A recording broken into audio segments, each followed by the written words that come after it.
shoga, hakuna mtu anayekemea hata mmoja. Wamama, kaeni vizuri na watoto wenu wa kike. Wababa, kaeni vizuri na watoto wenu wa kiume. Kaeni nao karibu. Wamekuwa ni mashoga, ushoga. Unashangaa mtu ambaye hukutegemea kwamba atakuwa shoga lakini amekuwa ni shoga. Sasa ni kipi ambacho tutambulia? Biblia imekataa, imekemea. Imekemea, nasema kwamba watu wataacha na maumbile yao ya asili, watafuata tamaa zao wenyewe. Jamani, tunaenda wapi? Tunaenda wapi? Tutawasaidiaje? Kizazi hiki cha leo tutakiokoaje? Mambo yameharibika. Vijana wameharibika. Wamekuwa ni wagumu hata kufanya kazi.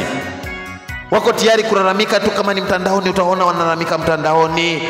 Wanalalamika wapi? Lakini hata kufanya kazi wamekuwa ni wagumu kwa sababu miili imelemaa miili kufanya hata kazi kwa ajili ya kujipatia kipato. Unaona tu muda wote. Na watoto wa kiume sasa hivi wamehamia kwenye mitandao ambao ni ya kujisnap. Anageuza mpaka na sura yake, wanatumia filter. Sasa tutafanyaje watoto kama hao kuwabadilisha? Baba, kaa karibu na mtoto wako wa kiume. Usimonee haya, huyo ni mtoto wako wa kuzaa. Wewe mwenyewe umemzaa mwenyewe. Kaa naye karibu, msaidie mtoto wako. Kama tusipokemea maovu kama haya, unafikiri tunaenda wapi? Serikali yenyewe ni hii kama tunayoiona, haikemei hata kidogo, iko kimya. Ni serikali ya kwetu, lakini haikemei kabisa maovu kama haya. Iko kimya kama vile hawaoni. Jamani, tukae, tuamke tukemee maovu kama haya.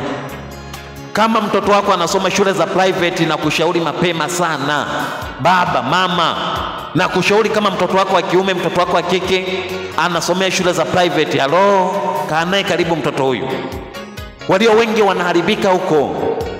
Hatujui kile wanachokula, hatujui mambo yanayofanyika. Unaona watu wanakuja wanasema wanatoa msaada katika shule za private. Misaada hiyo inakuja na vyakula ndani yake vilivyo na vichochezi vya kihisia. Mtoto wa kiume akivitumia anakuwa anawashwa, anatamani kushiriki tendo la ndoa kwa jinsia moja. Kwa hiyo ndio hii inayoharibu sana watoto wa kiume. Lakini hautajua mambo kama haya. Watoto wa kike wanaharibika. Mtoto wa kike yuko razi azae hata mtoto mmoja na asizae tena, lakini changamoto iliyopo wanashiriki tendo la ndoa kwa jinsia moja. Jamani, kama tusipokemea maovu kama haya, tunafikiri tutapata kizazi gani kwa nyakati zijazo? Tutapata watoto aina gani? Watoto wasiofikiria. Sasa hivi unakuta mpaka makanisani wachungaji wameshindwa kukemea kabisa mabaya kama haya. Wanaishi nao makanisani. Unakuta wengine ni waimbaji na ni wasagaji. Unakuta wengine ni waimbaji na wanashiriki tendo la ndoa ni jinsia moja. Unakuta hata wazee wa kanisa.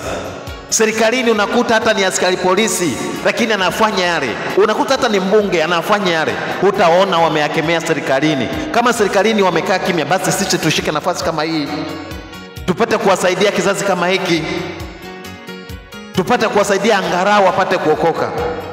Unafikiri tusipokiokoa kizazi hiki, jamani, kama ni kufunga na kuomba, funga na kuomba kwa ajili ya watoto wako. Kama ni kufunga na kuomba, funga na kuomba kwa ajili ya mwanao. Hasa wababa mmekaa kimya. Viburi vimejaa katika vinywa vyenu. Hamko tayari kukaa karibu na watoto wenu. Mkiambiwa kuhusiana na mambo ya wokovu, tena kabisa masikio yanajaa, si tuseme yanajaa nini? Sasa mnafikiri msipokemea maovu sasa hivi watoto kama hawa mtaokoa nini?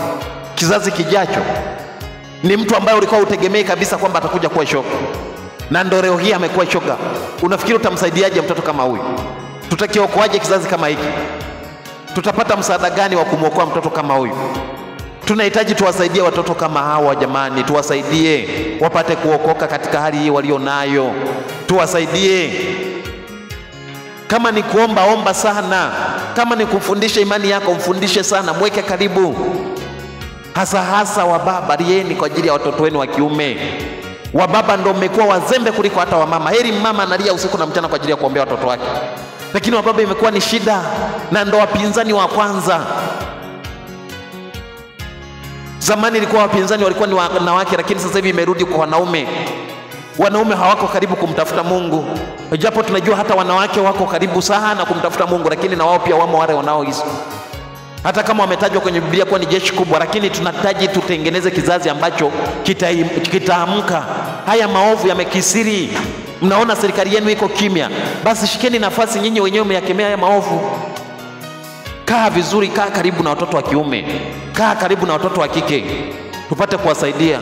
Tusipokaa kuwasaidia watoto hawa, jamani, tunapoteza kizazi kijacho, tunapoteza kizazi kijacho, tunakipoteza. Mungu atusaidie sana. Tusipokuwa tumeamka, basi mjue tunakoelekea hatutakuwa na watoto wa kiume tena. Kwa nini lakini? Kwa nini tusiomboleze kwa ajili ya watoto wetu? Kwa nini tusiomboleze kwa ajili ya watoto wetu? Tuingilie kati, tumuombe Mungu atusaidie. Kama ni kufunga, funga na kuomba. Kama ni kumfundisha, mfundishe.